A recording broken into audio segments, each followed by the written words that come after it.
What's going on, everybody? My name is Mike, bringing you a little bit of StarCraft 2 today, Heart of the Swarm.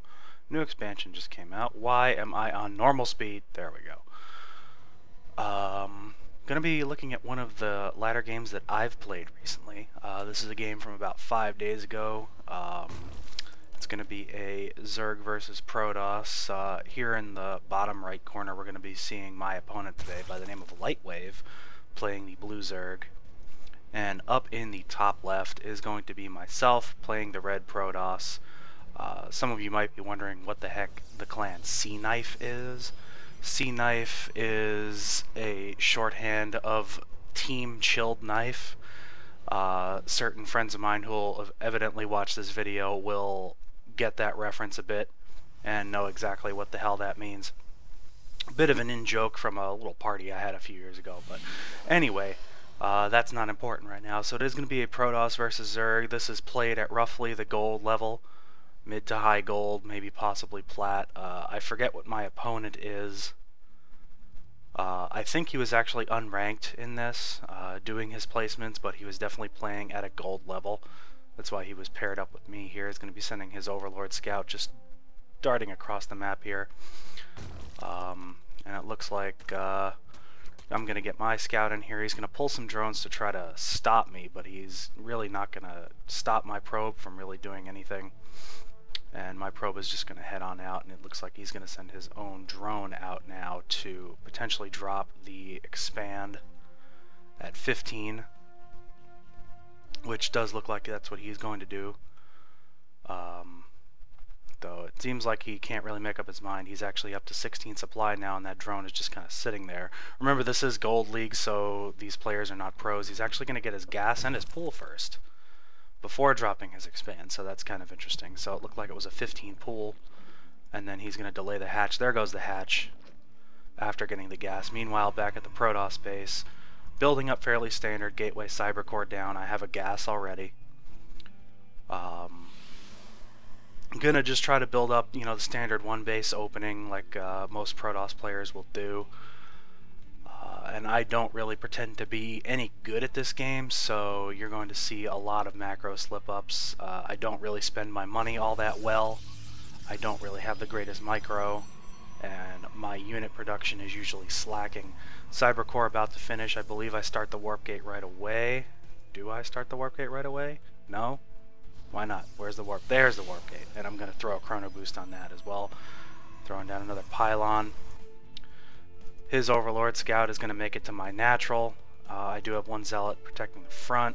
Meanwhile, his natural expansion is getting underway, so he's building kind of standard what Zerg would do. A little bit interesting that he went for the pool first, considering he's not going to necessarily have to deal with any early Zealot push from me. I'm nowhere near as good as most would be to actually make something like that work in the early game. Queen going to be walking on over to the natural to start injecting larvae there, and he's probably building a new queen at his main. Yes, he is.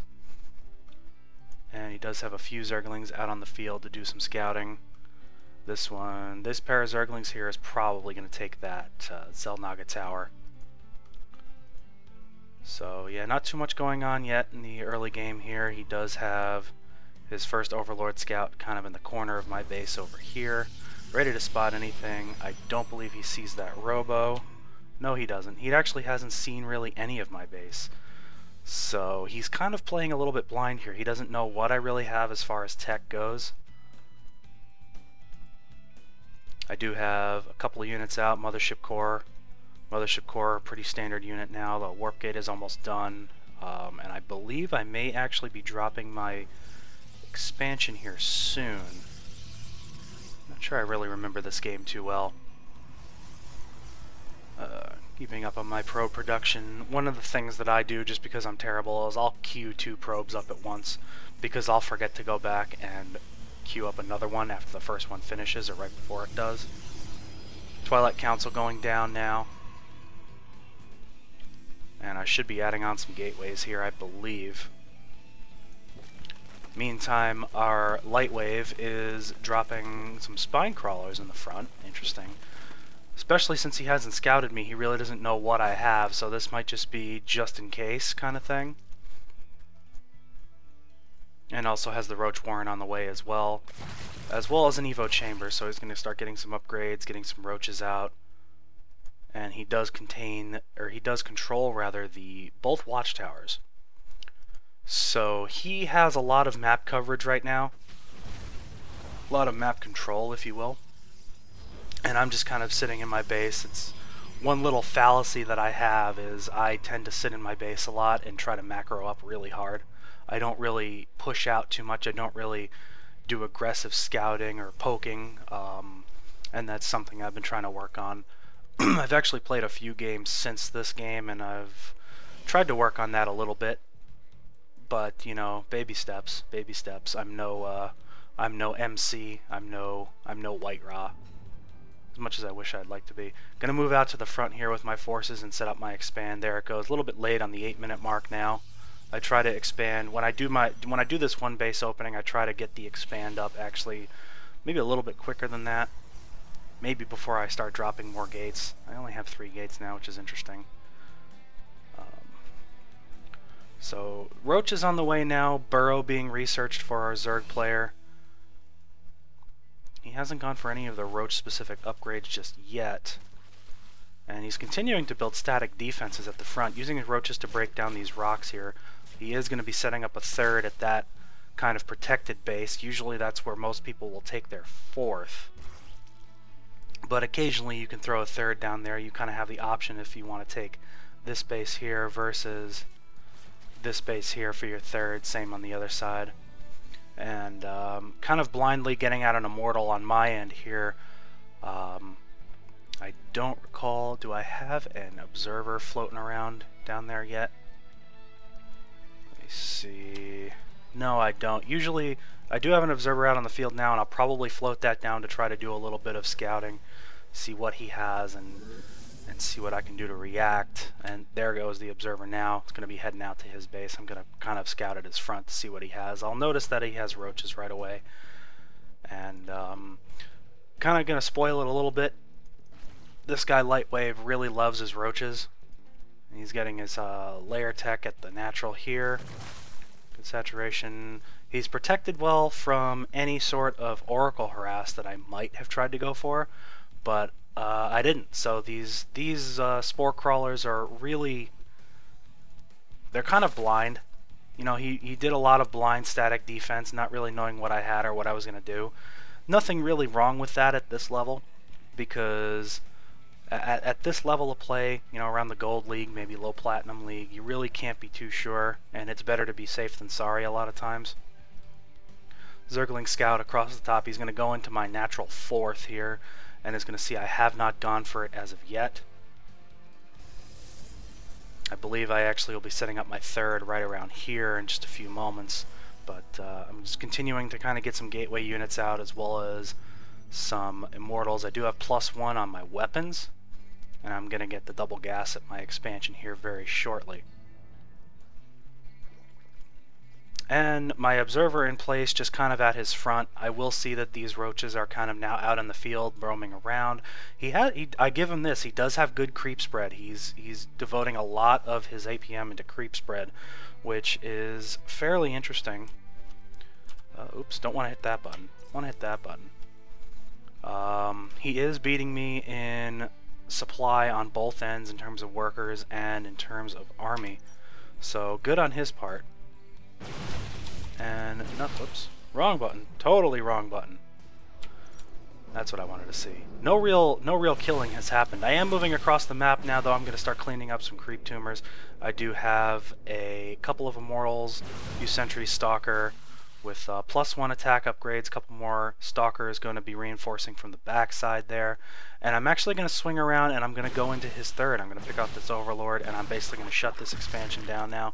This doesn't really do a lot of good damage to him. Sure, I kill off these workers and he actually burrows the workers. I didn't realize this at this time. He does burrow those workers off. And I do kill the hatchery and I pick off a few drones here.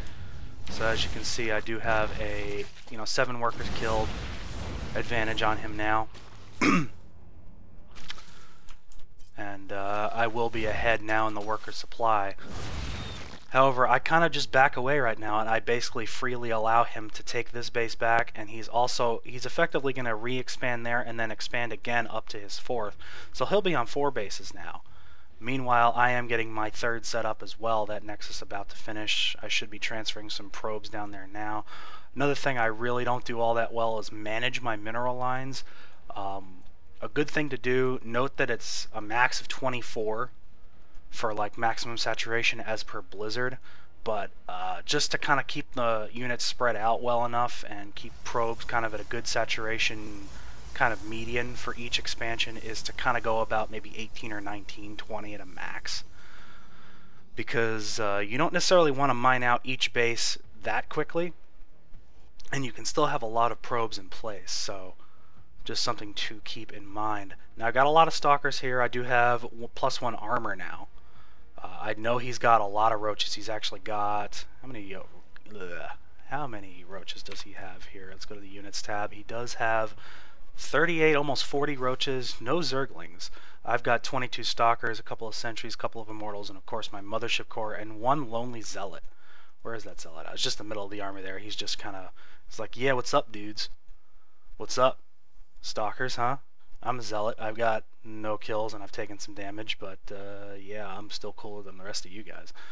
So I don't really go very zealot heavy here. Zealots would be good in the situation against the roaches because they'd basically just be meat shields up front. However, there will be an attack coming up soon that basically shows what not to do as a Zerg player against a ground heavy Protoss. He's got one roach up here that I didn't actually notice. Kind of came up here and has just burrowed. Hasn't really seen anything. He's still not really all that sure of what my tech is. He's never scouted my main base. He's seen my natural, and he also doesn't know that I have my 3rd now. So I'm just starting to get some saturation going there. But here comes a big roach push. He's got a lot of roaches, about 60 roaches in this push, which is pretty significant. Meanwhile, I've got 4 immortals, 27 stalkers, and a handful of sentries. He's going to engage me head on coming up here, and well, you'll see what happens. Still this 1 roach in the center here, and just not really doing anything. He'll probably unburrow this. There it goes.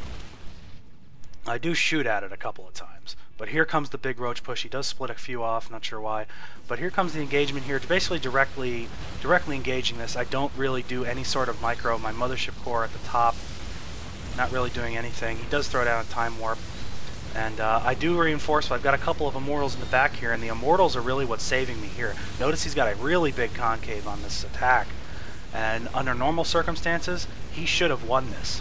He should have won that engagement, probably won the game, but the immortals really saved my butt here. Look at this immortal. A lot of kills on these immortals. 8, 9 kills there. 8 kills to that one. These immortals are mentors and masters. It's pretty impressive. But he does kill a lot of my army, and he is still ahead in supply. I mean, we both have a maximum cap and can just pretty much macro at will right now. And I'm going to go ahead, let's go back to my production tab. I'm going to start, for whatever reason I'm researching Storm. I don't know why. I don't really get any Templar during this. I was probably just preparing for a tech switch. I even get a random Dark Shrine here. Not sure why I got that. Again, I'm not good. I am not good at this game, so can't really hold me responsible for that one. But says the same about LightWave. Knowing that I have a lot of immortals and I'm pretty much powering out immortals and stalkers, he's continuing to go for roaches, which is not the best choice. Sure, he's beating me in supply again, but what I have, this amount of immortals, believe it or not, with some micro and some guardian shields and time warp, beats this. So we're actually going to engage again here, and I'm going to throw up a guardian shield as well as, I think I throw a time warp down. Do I throw a time warp? No, I guess not. Believe it or not, these immortals though, these immortals are just destroying this force. These immortals are destroying this force, and I bring in some reinforcing stalkers to kind of get a flank attack on these. And stalkers are pretty good against roaches as well. They're not as beefy as the immortals, but they do plus damage to armored, and I got another immortal coming in to back up on this. So at this point, I've basically crushed 2 pushes of his. I've killed significant supply, and now I'm actually moving ahead in supply now. So I've got a mainly stalker immortal force, What are my upgrades? I've actually got 2-1 on weapons armor. I'm going to move in. I'm actually going to clean up these burrowed roaches here. So he's going to lose a few here to basically free kills for me. And he's not really going for any sort of tech switch. He does have an infestation pit down. Still on 4 bases, not really doing too much else though. He's just basically building roaches. And against a Protoss player with a lot of Immortals and Stalkers, you really don't want to do that. You want to transition into something like Mutalisks or potentially Hydras. Mutas, Hydras, maybe go to some more advanced tech like Broodlords if you can get them out, but with what I have right now, a simple tech switch would have been enough to actually take me out, and now he's going to try to push on my army again here, and now I've actually got the concave advantage. I'm not really doing too much to micro these to get a better position. I could, do I have blink research? I don't actually have blink research at this point, which is interesting enough because blink would actually have made these units a lot more effective. I could have blinked in on top of them, and now he's actually saying lol GG. So he kind of knows that he really can't win this at this point with just pure roach. Okay. And he'll actually be leaving this game here in a moment. He does give me a little bit of friendly after-game banter. You'll see right here in a second. Yep. Saying you bad, but I'm worst. And he's not wrong in that, believe it or not. He is not wrong. You don't want to continue powering units that are weak against what your opponent has. You're basically just throwing units into a meat grinder. A lot of things I did wrong in this game though. I left a lot of idle probes up here. I could have sent them over to my 4th to start mining there because my main base was mined out. My natural was starting to get mined out. I did throw down a lot of gateways over here that I never actually morphed into warp gates. And I did have a warp in that was starting here, so I did have reinforcing units. So he could have tried to go for something, and he definitely, with a simple tech switch to something along the lines of Hydra, Muta, or even going as far as Broodlord, would have absolutely crushed me at this point. So, hey, that's Gold League for you, and I'm not really too disappointed with this win. I'll take a win at any point. So yeah, I'm hoping to get some more videos like this up soon. More of my ladder games that I play, wins and losses, trying to analyze what I do bad. And you know, I want to get better at this game. StarCraft is a fun game and it's rewarding when you do well, but it is daunting. People look at StarCraft and be like, oh, you need to be Korean to be even acceptable at this game. And no, you don't. You just need to sit down and play it. You need to play it, you need to make the mistakes, and you need to learn from the mistakes. But that's all for this one. Again, I hope to have some more videos for you soon, and thanks for watching. So long, everybody.